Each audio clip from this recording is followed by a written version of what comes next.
MegaCheckers, how to play. The object of the game is to be the last player remaining. Lay out the red side of the board and place the checkers in their starting positions like so, with their king side face down. Each player picks a color. Black goes first, then play proceeds clockwise. On your turn, you must move one checker, then end your turn. Checkers move one space diagonally in any direction. Checkers jump opponent checkers that are adjacent to it to an empty space on the opposite side in a straight line. Jumped pieces are removed from the board. You can string together multiple jumps in a single move. Each jump in a string of jumps needs to be in a straight line. However, after each jump, you can pivot directions. You are allowed to jump pieces of both players in successive jumps.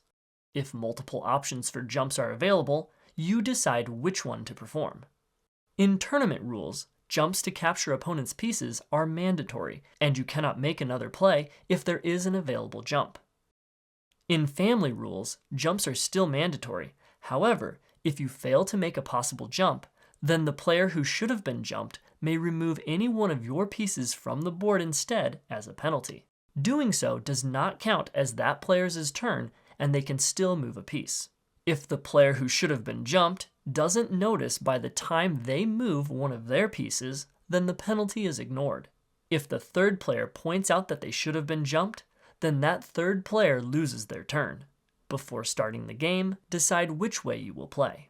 Whenever a checker reaches an opponent's king space, as indicated by this symbol, then that checker is promoted to a king by flipping it over.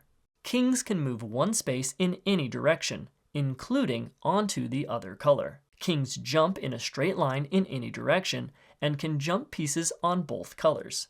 King jumps are not optional, and kings can be jumped by any piece.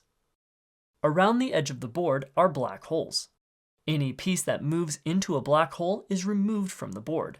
If a forced jump causes your opponent to jump your piece into a black hole, then your piece is safe and only their piece is removed from the board. If a piece jumps multiple pieces, then ends in a black hole, then none of the jumped pieces are removed from the board and only the piece that ended in the black hole is removed. You may resign in the middle of the game if you like. If you do, there are two options. Option 1. All your pieces are removed from the board. Option 2. Your pieces stay on the board but do not move. Other players may choose to jump your pieces and capture them if they want. Pick which option you will use at the beginning of the game. Once only 2 players remain in the game, they can agree to a draw. If they do, they tie, but the eliminated player still loses. If you are in a position where you can't make a legal play, then you lose.